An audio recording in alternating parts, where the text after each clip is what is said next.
Batter up, called the umpire. It was the summer of my 8th grade year. It was the last inning. We were down 1 run to the powerhouse private school, Nichols. And it was my turn to bat for Kadima, the small Jewish school to which I belonged. Baseball was way too fast for me, so I played softball. And even as a softball player, I was not too good. I played in 6th and 7th grade and knew my best chance of getting on base was getting walked. So much so that when I would come home from playing, my father would not ask, "Did you get any hits?" But he would ask rather, "Did you make any contact today?"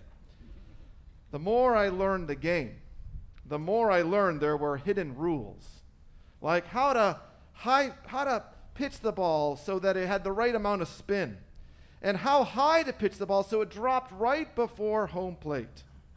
But the most well-known and revered was if you hit the ball all the way past the long grass in left field and the ball reached the old playground with the green painted swing sets from the 1950s, you hit the ball far enough that it would take too long for them to throw it back to home plate before you had rounded the bases.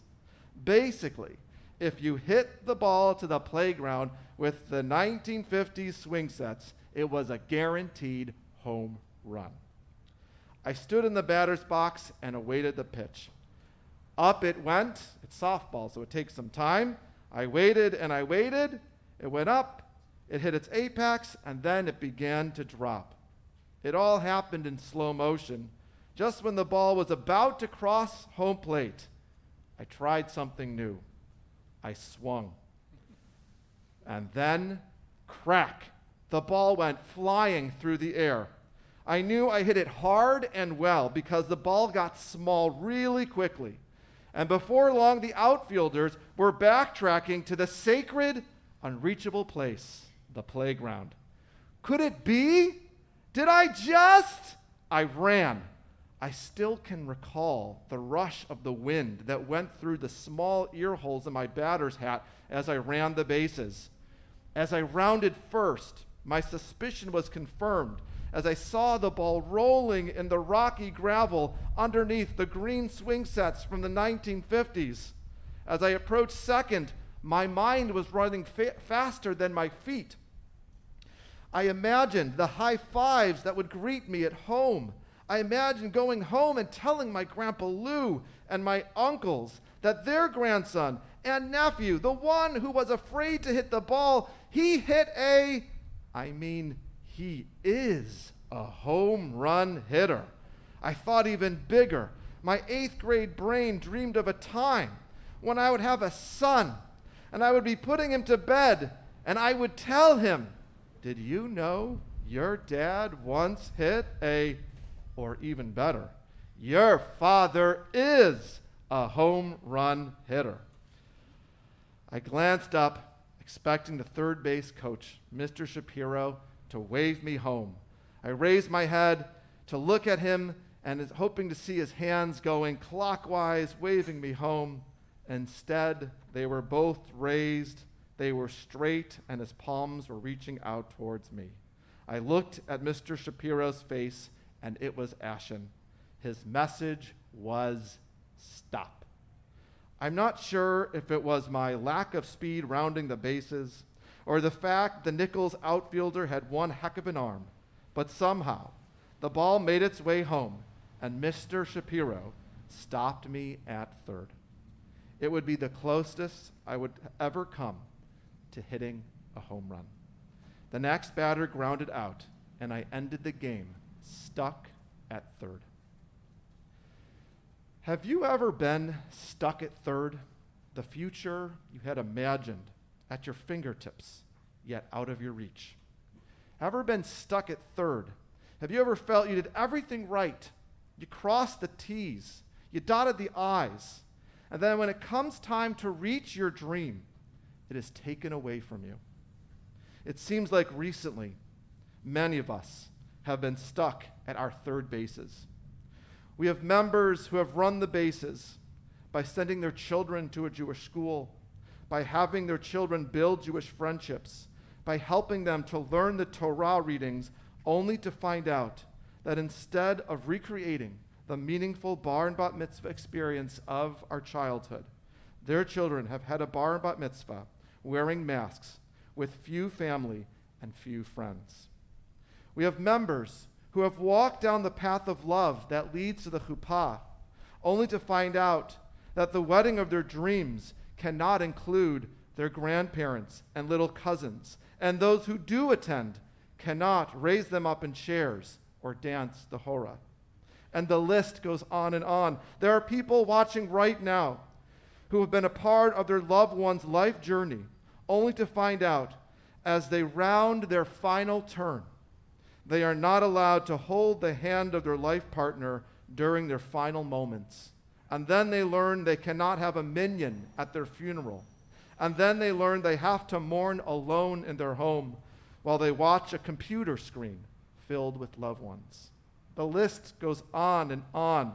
Boys and girls hoping to build long-lasting friendships, being told to connect on screen, that they must stay inside and can't play games on their sports teams. The list goes on. Students waiting the entire year for the opportunity to go away to their Jewish summer camp and being told they cannot go and they must spend their summers inside. And then these children wait to see their friends at our annual USY trip to Disneyland, only to find out that this year their Disneyland trip will be done virtually. The list goes on and on. We have young men and women who have, after 12 hard years of school, have been denied the fun and freedom of their last year, could not throw their hats in the air collectively with their friends at their graduation, and now their first year of college is spent at a computer in their upstairs bedroom of their parents' home. The list goes on and on. Families who are members of our community so that once a year they can find their seat right here on Rosh Hashanah and Yom Kippur. They are now at home watching us speak to a half-full tent. The list goes on and on. No Passover seders, no arriving at shul and being greeted by warm hugs and handshakes, no catching up at kiddush lunches, no l'chaims, no class services, no model seders, no ECC Hanukkah plays, no casting our sins away as a community underneath the setting sun on the shores of the Pacific.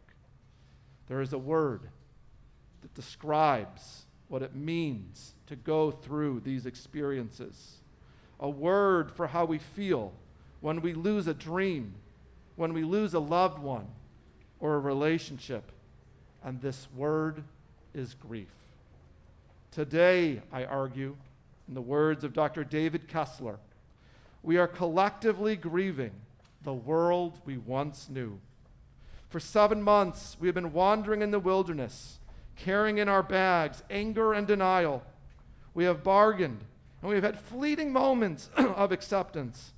And we hope that one day, after this long journey, we will reach the mountaintop and find meaning from this experience. God has always been our light.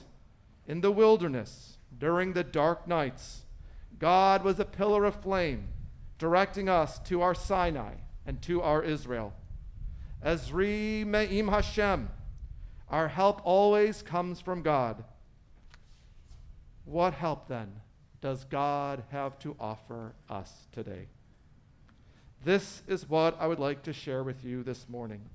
In the face of grief, our tradition offers us help so that we can make it to the mountaintop.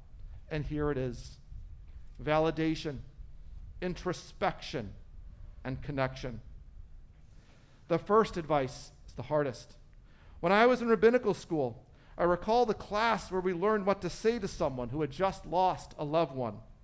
At the time, I had been expecting a simplified way of providing a soothing balm, but instead, what was I taught? 3 words: Baruch, bless; Dayan, the judge, and then ha'emet, of truth. The last word stuck with me the most, truth. When we learn of someone's grief, our response is to convey the message of, yes, you just lost someone. Yes, this loss is real. Yes, your loss is the worst loss. So every feeling you are carrying with you is also real. And yes, the person you mourn will not come back. What is Judaism's response to grief? Validation. Baruch Dayan Ha'emet can often sound shocking or discordant. To those who struggle to hear or accept those words, our tradition offers us a treasure trove of beautiful, tragic, and real heroes who have walked the road of grief. Are you in denial? You are not alone. We had King Saul, the first king of Israel, who made a mistake, and another king was chosen by God, David. Saul thought he could deny that he made a mistake, and he could deny his replacement, but he was not successful. Are you angry? Rabbi Kornberg talked last night about Moses and how his anger led him to never make it to the land of Israel. Are you depressed? Just hear the words of the prophet Jeremiah as he watched the city of Jerusalem be destroyed in front of his very eyes. The name of the book that captures his emotion is Lamentations. Are you learning to accept? So too did Job. After losing it all, in the last part of his book, Job holds up his hands and says, Ki kol tuchal, I now know, God, that you can do anything and everything. And there is a character who embodies all of these emotions, the prophet of today, of Yom Kippur, Jonah. We say Baruch Dayan Ha'emet, and Jonah is actually the son of Emet. He carries with him the typical truths of life and struggles with them. God says to Jonah, go up to Nineveh. And in response, we read, Vayered Jonah. He goes down. He runs away from the face of God, Vayafruha milifnei Adonai. His denial so strong that he thought he could hide from God in the bottom of a ship in the middle of a sea. He was angry, Vayera Yonah, and was so sad that he described himself as being in Sheol, the lowest place in the world. Jonah is also one of the few prophets to be described as being in grief. As he begins chapter 4 that we'll read later this afternoon, Vayecharlo, Jonah grieved. Jonah also had moments of acceptance when he hears God's word and delivers it. We have been in COVID for now half a year. Are you ready to hear and accept the words, Baruch Dayan Ha'emet? Validation is the first step. What follows is introspection. According to Maimonides, what do we do when we face a communal plague? Answer, we fast. Why? We're currently experiencing the answer. In our experience of our hunger pangs, we meet the emotion that leads us to think inward. Rav Hista, the late Babylonian sage, was asked, what do I do if I am in pain? How did Rav Hista respond? Yefashfesh b'ma'asav. One must examine his own actions. We look inward. When Jerusalem was destroyed by the Roman Empire, our grief led to an interesting response.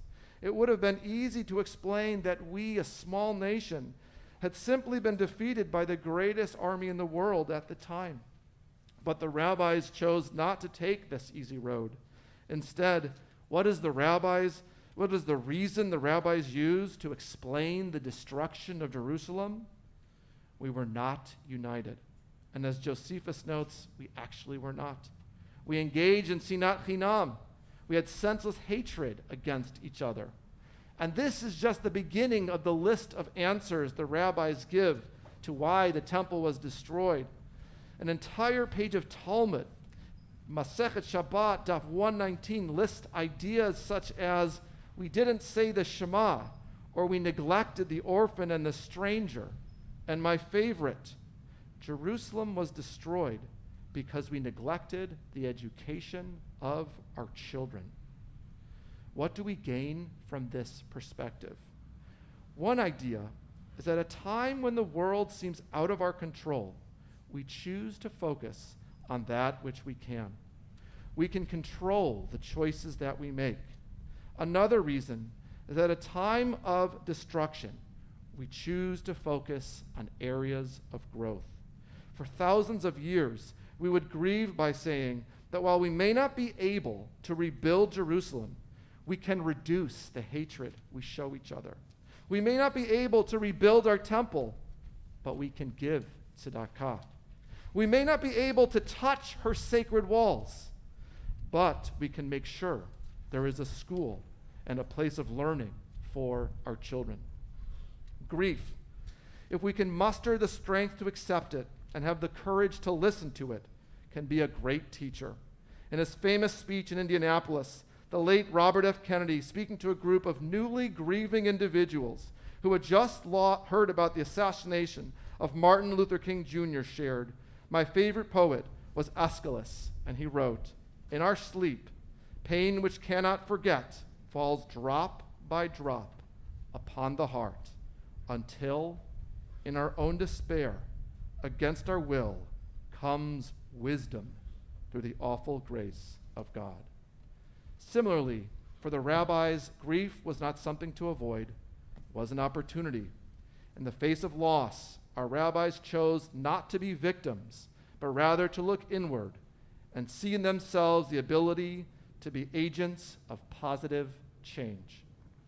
One question I have for you to take home this morning is, can you see COVID as such an opportunity? The last piece of guidance our faith offers us is connection. Last week on Rosh Hashanah, we read the story of Abraham, Sarah, Hagar, and Yitzchak. All of them grieve, but something very special happens when they confront their grief. Sarah deals with her barrenness. Hagar deals with her reality of being removed from the home she once knew. Isaac deals with the loss of the ideal image of his father. At their moments of loss, what appears to all of them? An angel. This is a theme in our canon. We see angels whenever a hero deals with the loss of a dream, a relationship, or a person. The central role of the angels is to let the grieved know they are not alone. As we as a community deal with COVID, we must seek out these angels, and when called upon, we must become them. Dr. David Kessler says that so much of finding acceptance and meaning in our grief can only be achieved through connection and community. His idea is not a new one, it is ours. For 2,000 years, when a mourner cries out, Yitkadal v'yitkadash Shemei Rabbah, 10 voices cry out, Amen. And in our words we convey, I hear you, I see you, and most importantly, I am present for you. You see, this is how we walk as modern-day angels. We are called upon to be an angelic assembly, and this is also a choice we must make. Either we choose to be angels, or we risk becoming another being who also appears in our canon in times of loss: ghosts. There is a story in the Talmud that speaks about a wandering ghost appearing to Rabbi Akiva. The ghost wails because during his life, he argued with his son. They grew distant. And when he left this world, they were so far apart, his son would not say Kaddish for him. Would you say Kaddish for me, Rabbi Akiva? The ghost asked. What is the ghost conveying? A ghost is a being that has unresolved conflict, unmended relationships, and most importantly, is always alone. Ghosts wailed loudly because there was no one close to hear them. Ghosts wander because they have no place to belong. We've all adapted to our social isolation. What began as a painful necessity, we are now reinforcing our isolation by further distancing ourselves from one another. We are retreating to our homes, our rooms, and our screens. This is dangerous. We need community, and we need connection in order to heal our grief. I'm not suggesting we disregard social distancing and safety. I'm saying let's remember this will not last forever, and we must search for safe ways to connect throughout. We are in this together. As Maimonides taught, when a plague would afflict our people, we would fast, but we would do something else. We would blow the shofar. Why? The shofar both affirms that we are grieving. Its calls mimic cries, but it is also a call for assembly. It calls upon us not to hide from our grief, not to let it isolate us, but rather let our grief cause us to come closer together. Can we heed the call of the shofar? Martin Luther King Jr., a prophet for his time, saw a country dealing with a different plague, that of hatred. In the summer of 1963, threats to his life had become commonplace. Before arriving to Memphis, his plane was delayed 5 hours to deal with yet another threat to his life. He grieved a world where his safety was no longer a surety. On April 3rd, 1968, he delivers his last speech. He calls out to an angry, sad, denying, and grieving community and country. And what were his last words? Now, what does all of this mean in this great period of history? It means that we've got to stay together.